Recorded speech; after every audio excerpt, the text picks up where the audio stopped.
who out there really enjoys homemade ravioli? Let's see a show of hands.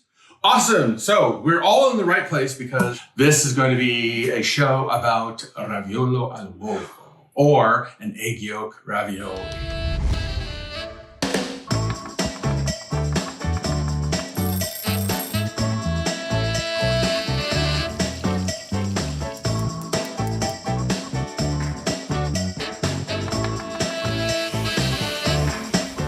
Okay, so what am I talking about and why am I so excited? I think it's probably one of the most impressive dishes.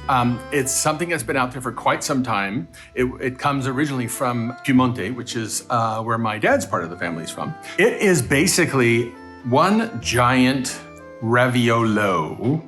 That's not your typical ravioli because it's filled, yeah, with a ricotta filling and spinach, like the traditional stuff, right? But then there's an egg yolk in the middle. And the trick is poaching it just so that when you serve it and you cut into it, the egg yolk gives you that beautiful food porn that mixes with the sauce that you have on the plate. It's a really impressive dish. It's a fun dish to make. And believe it or not, kids love doing this too. Here are the ingredients. Very simple ingredients. I'm gonna show you the traditional way of serving it, and then a extra special way of serving it. But you make this for anybody, they're gonna be very impressed. So we have my all-purpose egg pasta dough. For the filling, ricotta, my favorite Belgioso brand. We also have some goat cheese. We have some eggs, Parmigianno-Reggiano, spinaci. I got about, 6 ounces, 8 ounces, somewhere in there. Some fresh sage. Can't use the dried stuff, sorry. You gotta get the fresh stuff for this one. Unsalted butter, fresh nutmeg,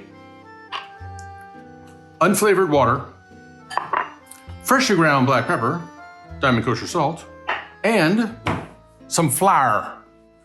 So things don't stick, okay? So we're gonna start with the filling. Okay, to take care of the spinach, you want to do that first because it has to cool. I've got a non-stick pan here with maybe, a tablespoon or so of water that's heating up. You can use oil. You don't really need to put a fat in at this time. You just take the spinach and put it in the pan, and that water just helps it get going, because what we're really gonna do is just steam it. You can use your hands if you're comfortable enough. You can also blanch this, right, in boiling water. I tend to like baby spinach in this preparation, getting up to temperature, and it's starting to wilt even faster.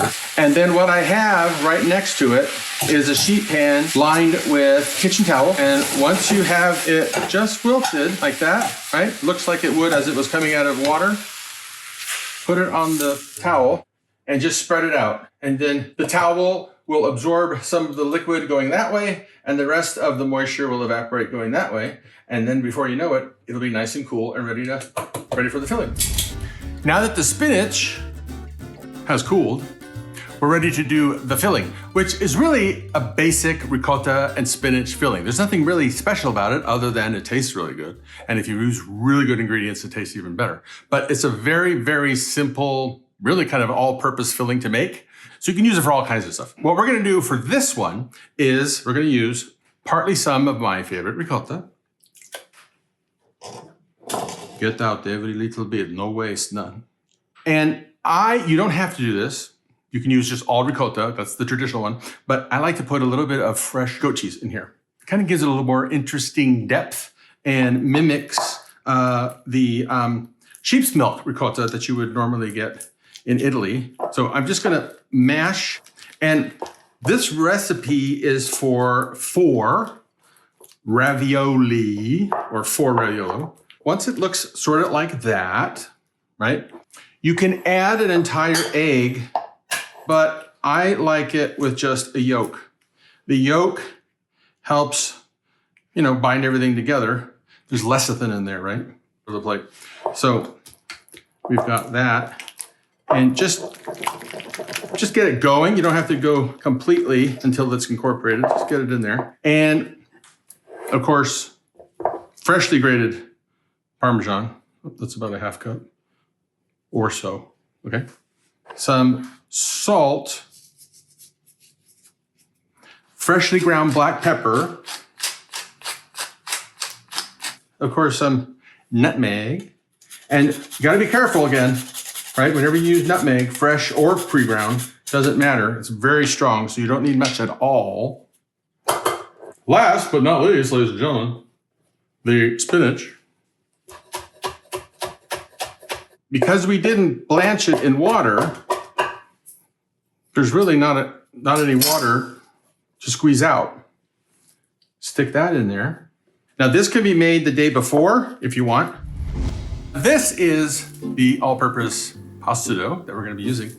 What I wanna show you, whenever you work with pasta dough, no matter what the quantity, whatever you're not using at that time, you always wanna keep wrapped tightly in plastic because the air is bad for the dough. It's gonna form a skin and it starts to dry. But for this dish, probably gonna need, believe it or not, a quarter. When you have your pasta dough, you need to flour it so it doesn't stick, right?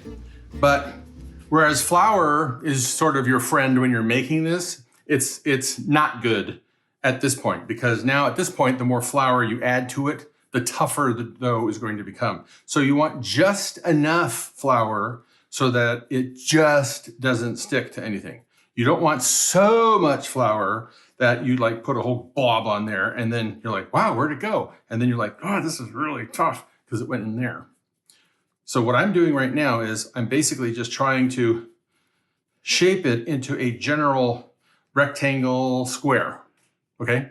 Because we're gonna be feeding it through this hand crank pasta machine. They typically start on the thickest level on 1, right?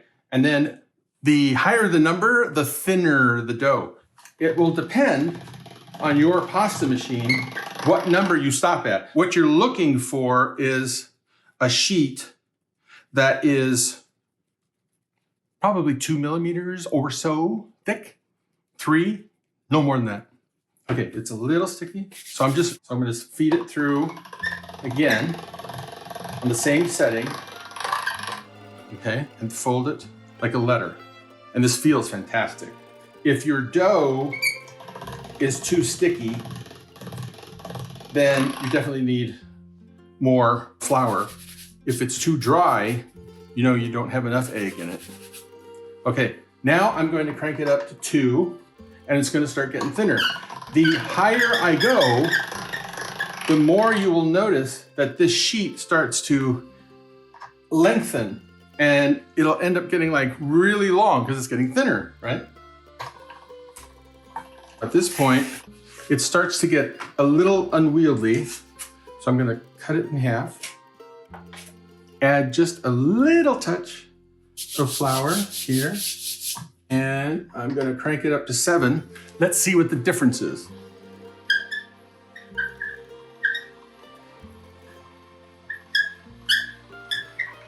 It basically extended double. You see that? I think 7 is good. And one of the tests, right, the old folks used to say is, you have to see your hand through the dough. Well, you can see the marble through the dough, right? You can't see it as much here. That's the thickness we want for this raviolo. So now I'm gonna roll out this sheet and then we're gonna make the raviolo. Now I have everything set up to actually make the raviolo. I've got 2 here. One will be the bottom and one will be the top. Here's a little trick. If one is more narrow than the other, the more narrow one becomes the bottom and the wider one becomes the top. Reason being, you're gonna be putting stuff here, right? It's gonna go high, so you actually need more to go over all that to cover everything. So the wider one makes more sense to go on top. And you wanna use something about that size and blunt because it acts as a template. The other trick is don't put them too closely together. If you put these too closely together, then what you end up doing is when you put this on top, you end up stretching the dough. You don't have enough to just let it give. Here is the filling, and all I did was put it into a bag with a 1/2 inch plain tip. And what you do is start at the inside of the ring, okay? Just like that. And I actually like to put a little bit in the middle. Some people do, some people don't. I like to, okay? Then build up one more, two more layers, just like that. See? Now I have a depression in the middle.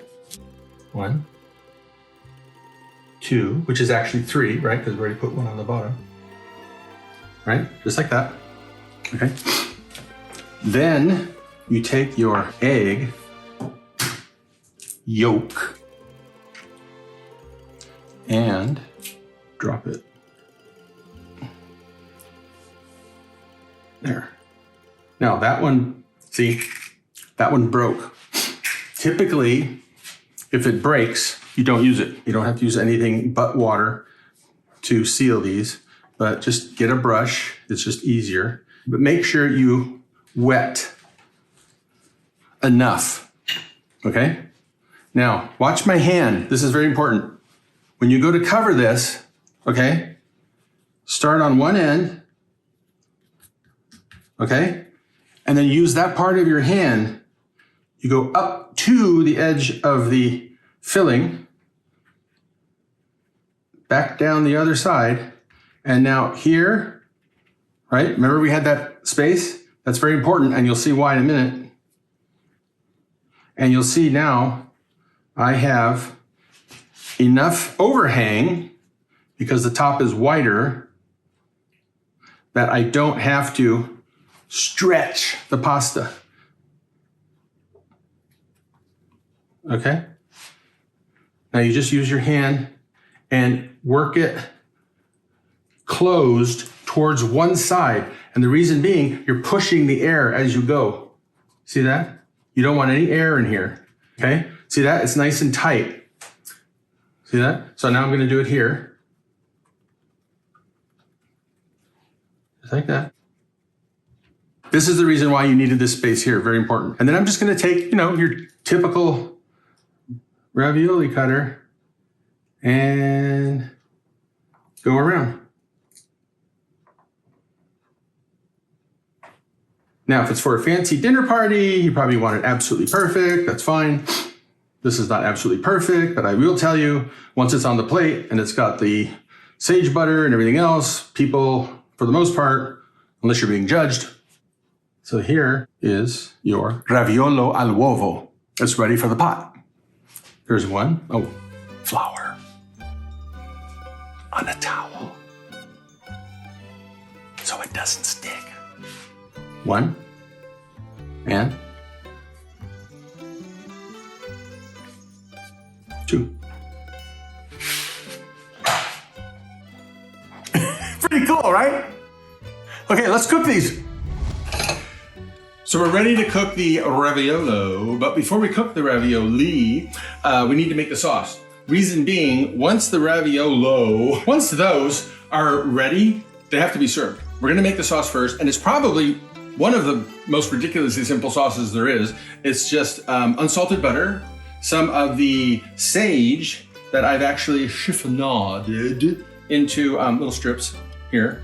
You can check out my knife skills video for how to do that. And some water. That's it, just 3 ingredients. So I have a little pan here. So just gonna do one at a time, warming over low heat. And what we wanna do is make a brown butter. So rule of thumb, I think, is 2 tablespoons of butter per person. And this is also called a beurre noisette. So I'm just stirring the butter around so that it melts evenly and starts to brown evenly so that one place doesn't settle too long. And once it's all melted, you go ahead and add your, God, right there, it's just like, boom, smells so good. I just increased my heat a bit. Looking for the coloration. Now, the one thing you need to know when you're making brown butter, it'll go from that perfect hazelnut brown to burn. Okay, so just before it gets there, see it's starting to turn brown now? Now you know it's gonna start speeding up. Get your water ready. And once you see that, the darker it is, the more flavor, but you don't want to burn it. Right there, for me, add the water and swish.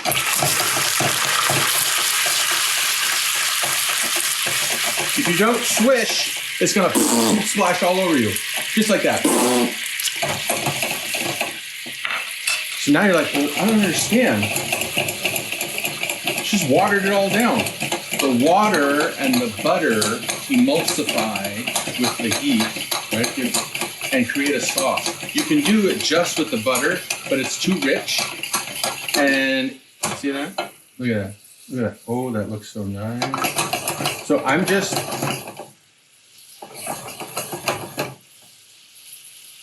see. So that's about a quarter cup or so, right, for one serving. So now I'm going to lower that. Okay, the sauces can sit here and just stay warm. And I have a pot of water. As I like to say, salty, not salted water. You got to put in enough salt so that it actually makes the difference, okay? It's just barely simmering. When I put this in, it'll stop. Just a bit. See that? And now you time it. It's going to take about 3 minutes. It's not even simmering.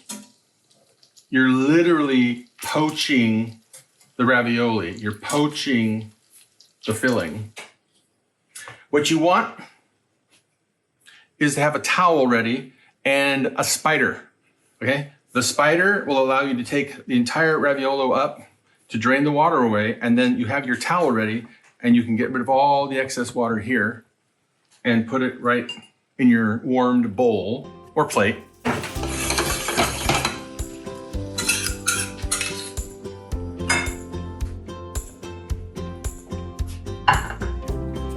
There we have it. The only thing you need to do to finish it up, put some Parmesan. You always gotta put some Parmesan and black pepper. That sets it off. That is very cool. That is the dish, okay? Now, there's only one way to kick this up. Yeah, you know what I'm thinking, right? Okay. I just happened to find an amazing source for truffles. These are Bianchetto truffles. They are spring Italian white truffles. Oh, look at those. That's the only way I can think of kicking this up. And I know in Italy, you'll see that every truffle season. But they use the winter white truffle. It's, you know, I could go out and rob a bank and then get that. But these are very good as well. So let's just cut in here. I want you to see. I'm cutting in there. And look, oh, look, oh, look. The yolk ends up mixing with the brown butter and the filling. Okay.